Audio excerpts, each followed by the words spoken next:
children. This is one of the major problems that the school children face today. Because they don't know what sexuality is, what they intend to do is experiment this in analytical ways. Some might get their knowledge from websites, probably the porn sites, and the books, and there are some paper articles as well, would provoke a teen to experiment what they don't know. A teen is an age where a child faces or experiences new things happening to their body. Therefore, they should be given proper knowledge at the proper age.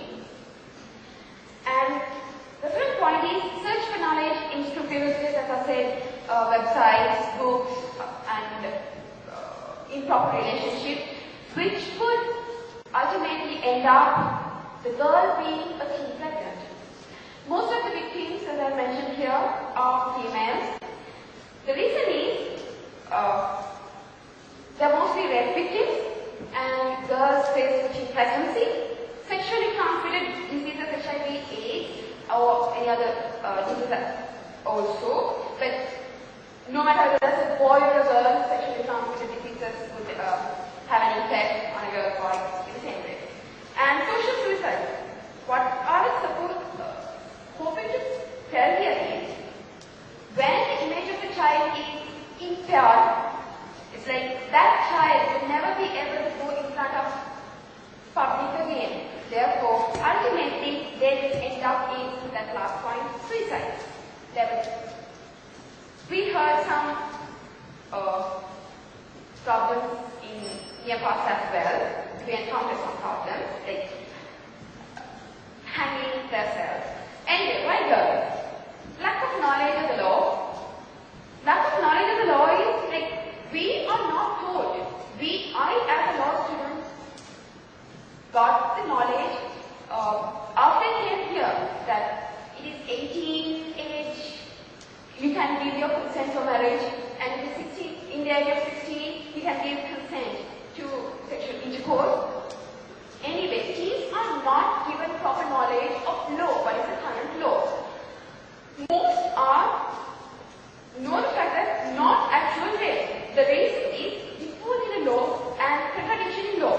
What there is in law is section 363 says that even though you have a sexual intercourse with the consent of both the parties, if either of the party is under 16 years of age, the person, it is considered as a rape. Therefore, and the other problem is the marriage, the consent, the age that you can give consent to marriage is 18 years of age, which is mentioned in section 15 of marriage and divorce ordinance.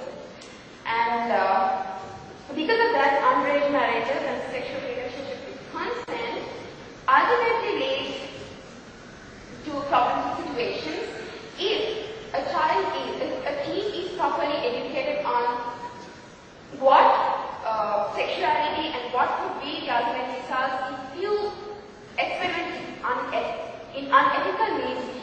You will be able to minimize the problems that we are facing today. And I should not cite a high rate of teen pregnancy. It's not only in Sri Lanka, but worldwide. There are about 60,000 teens get pregnant annually. And abortion and its adverse effects is another problem, because most of the teens go for illegal abortion, because abortion is not legalized in Sri Lanka. I will quickly go through the recommendations how to prevent.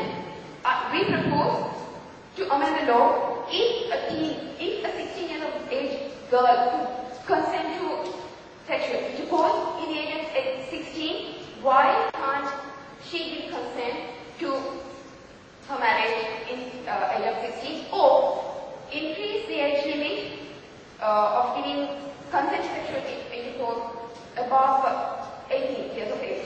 And proper education should be given to children and it should be included in school curriculum. properly about sexuality.